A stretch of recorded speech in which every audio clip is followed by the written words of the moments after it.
Je m'appelle Ophélie Vambremersch, je suis la fondatrice de ZAC. ZAC, c'est une start-up qui développe l'économie circulaire en optique.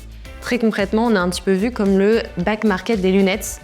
D'abord, on va collecter les lunettes utilisées des Français. Ensuite, on les reconditionne avec des personnes en situation d'insertion pour vraiment leur donner une seconde vie et qu'elles soient à peu près comme neuves. Et ensuite, on les remet sur le marché à moindre coût.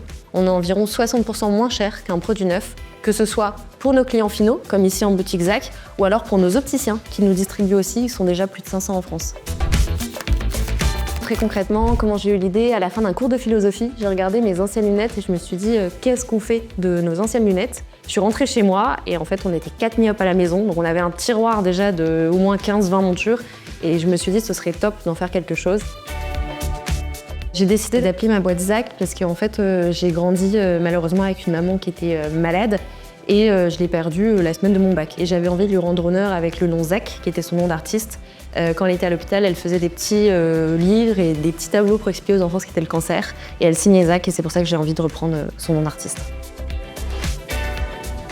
Moi, si j'avais quelque chose à parler autour de l'optique reconditionnée et du reconditionné en général, c'est qu'on a plein d'a priori, alors qu'en soi, c'est un produit qui a les mêmes qualités, voire mieux que le neuf. Je sais que mes lunettes, elles sont faites en France, à quelques kilomètres de chez moi, que c'est beaucoup moins cher et ça a un fort impact social et environnemental.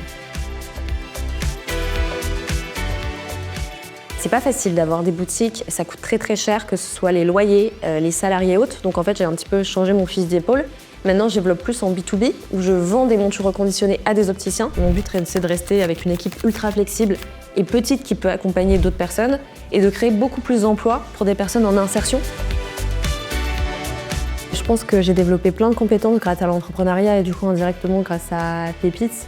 Déjà, je pense que le sujet des finances est hyper essentiel et je pense qu'on ne se rend pas compte à quel point être un bon chef d'entreprise, je pense que c'est bien savoir gérer ses comptes. Et après, je pense qu'on développe surtout beaucoup de compétences humaines. On apprend à se mettre à la place des autres. Quand on a des salariés, il faut aussi apprendre à les comprendre pour nous être un bon manager. Et c'est la même chose pour des fournisseurs, des partenaires. Et je pense qu'être un bon entrepreneur, c'est essayer d'être une meilleure personne au quotidien.